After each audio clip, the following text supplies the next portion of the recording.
అగలి పట్టణం నందు మన వైఎస్ఆర్ కాంగ్రెస్ పార్టీ కన్వీనర్ గారి ఆధ్వర్యంలో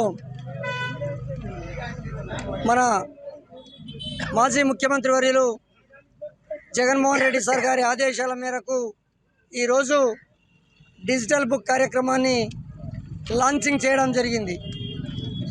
దీని ముఖ్య ఉద్దేశం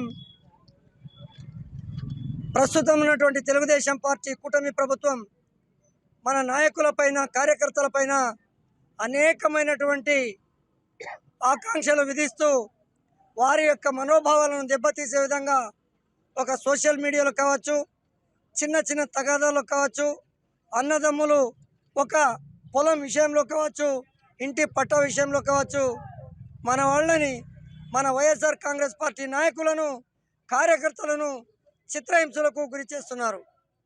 విషయం ముఖ్య ఉద్దేశం ఏమంటే వీరు వైఎస్ఆర్ కాంగ్రెస్ పార్టీకి మన జగన్మోహన్ రెడ్డి గారి నాయకత్వానికి బలంగా పనిచేస్తున్నారు అనే ఏకైక లక్ష్యంతో వాళ్ళని చితకబాది అనేకమైనటువంటి కేసుల్లో ఇరికించడం జరిగింది.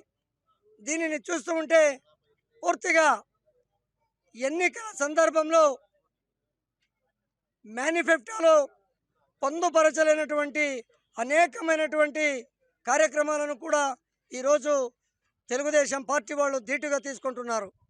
ఉదాహరణము రెడ్ బుక్ రాజ్యాంగం అని.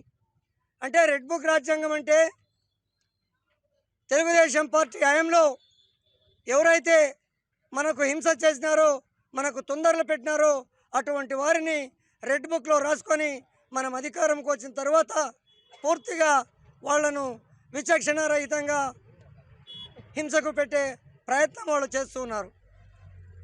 దాని ఉద్దేశంగా ఈరోజు పూర్తిగా రెడ్ బుక్ రాజ్యాంగం అనేది ప్రజలందరికీ స్పష్టంగా ఈ రాష్ట్రంలో కనబడుతుంది. అందుకోసమే మన జగన్మోహన్ రెడ్డి సార్ గారు దానికి ధీటుగా ఈరోజు మన డిజిటల్ బుక్ కార్యక్రమాన్ని ప్రారంభించడం జరిగింది.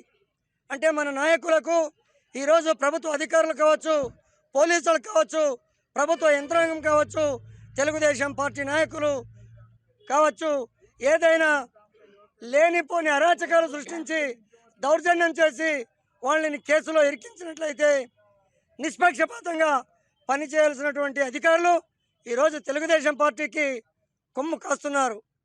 దానిని ఉద్దేశంతో మన జగన్మోహన్ రెడ్డి సార్ గారు ఈ రెడ్ బుక్ రాజ్యాంగానికి బదులుగా డిజిటల్